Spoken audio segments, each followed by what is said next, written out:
சென்னை பூக்கடை பகுதியில் 13 வயது சிறுமியை பாலியல் வன்கொடுமை செய்த குற்றவாளிக்கு ஆயுள் சிறை தண்டனை விதித்து போக்சோ சிறப்பு நீதிமன்றம் தீர்ப்பளித்துள்ளது.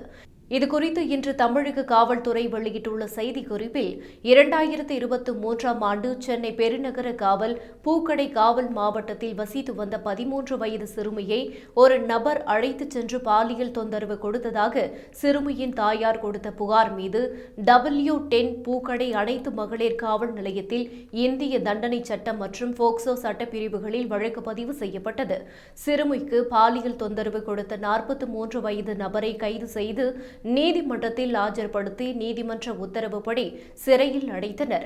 வழக்கு விசாரணை முடிவடைந்து சென்னை உயர்நீதிமன்ற வளாகத்தில் உள்ள போக்சோ சிறப்பு நீதிமன்றத்தில் இறுதி தீர்ப்பு வழங்கப்பட்டது.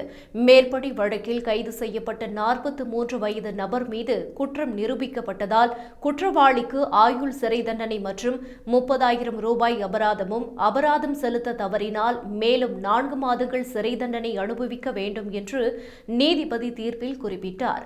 மேற்படி வழக்கில் கைது செய்யப்பட்ட 43 வயது நபர் மீது குற்றம் நிரூபிக்கப்பட்டதால் குற்றவாளிக்கு ஆயுள் சிறை தண்டனை மற்றும் 30,000 ரூபாய் அபராதமும், அபராதம் செலுத்த தவறினால் மேலும் 4 மாதங்கள் சிறை தண்டனை அனுபவிக்க வேண்டும் என்று நீதிபதி தீர்ப்பில் குறிப்பிட்டார். மேற்படி வழக்கில் சிறப்பாக புலனாய்வு செய்து சுமார் 1.5 வருடத்தில் குற்றவாளிக்கு உரிய தண்டனை பெற்றுத்தந்த W10 பூக்கடை அனைத்து மகளிர் காவல் நிலைய ஆய்வாளர் மற்றும் நீதிமன்ற அலுவல் பணிபுரியும் காவல் குழுவினருக்கு காவல் உயரதிகாரிகள் வெகுவாக பாராட்டு தெரிவித்தனர்.